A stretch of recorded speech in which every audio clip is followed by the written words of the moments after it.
The sun had long since gone down, and Aaron Hold-the-Fort Ross had grown weary.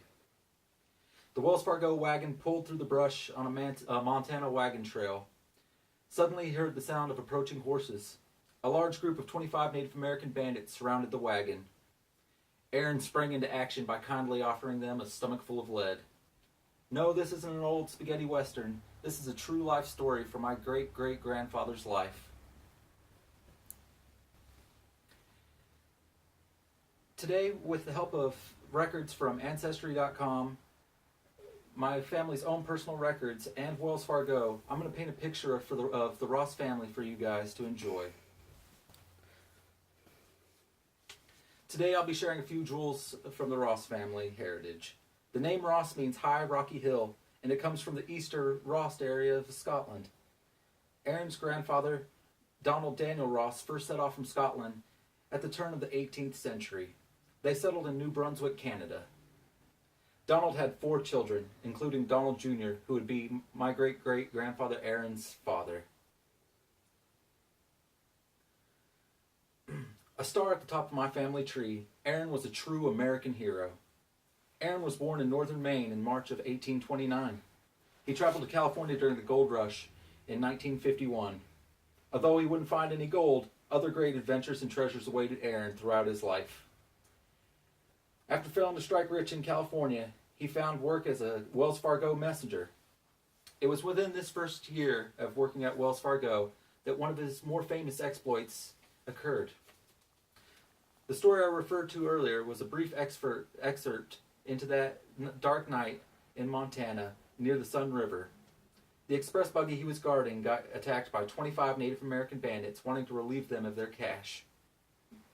Fate was with Grandpa that night as Aaron fought off the group for several miles, eventually killing 5 of the bandits. They gathered their wounded and retreated.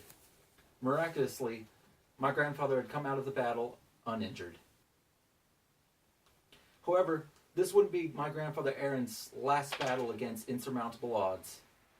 His job choice of working with Wells Fargo would prove a dangerous one throughout his life.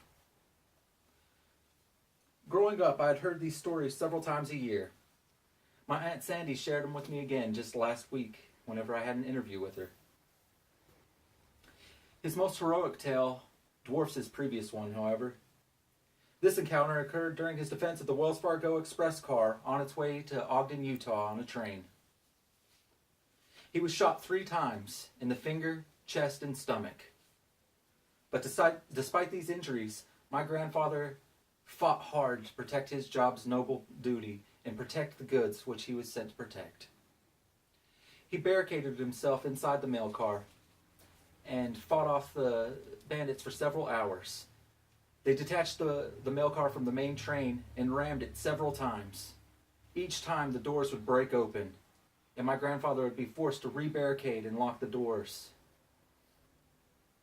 He fought off the 7 men in true Hollywood fashion, even shooting one of them through the roof of the car based on his hearing alone. Little did my grandfather know that besides the safe he was guarding, there was an additional $500,000 in gold and paper currency in the mail car. This currency would be today valued at over $12 million. For my grandfather's bravery, he would both become a star, gain much profit, and notoriety in the region. Ross was presented a gold watch. These watches were awarded only to Wells Fargo's bravest employees. The watch bore an inscription of the battle. With the watch, he got the shotgun that was used during the battle, which also contained a matching inscription, praising his bravery during the battle. My Aunt Sandy once told me that the shotgun had notches cut into the barrel every half inch. The notches represented all the people that my great-grandfather Aaron was forced to kill during his time with Wells Fargo. These are not the only battles in my great-grandfather's life, but they may have proved the most influential. His additional exploits included killing the famous outlaw Andrew Big Jacks Davis during a previous wagon robbery attempt.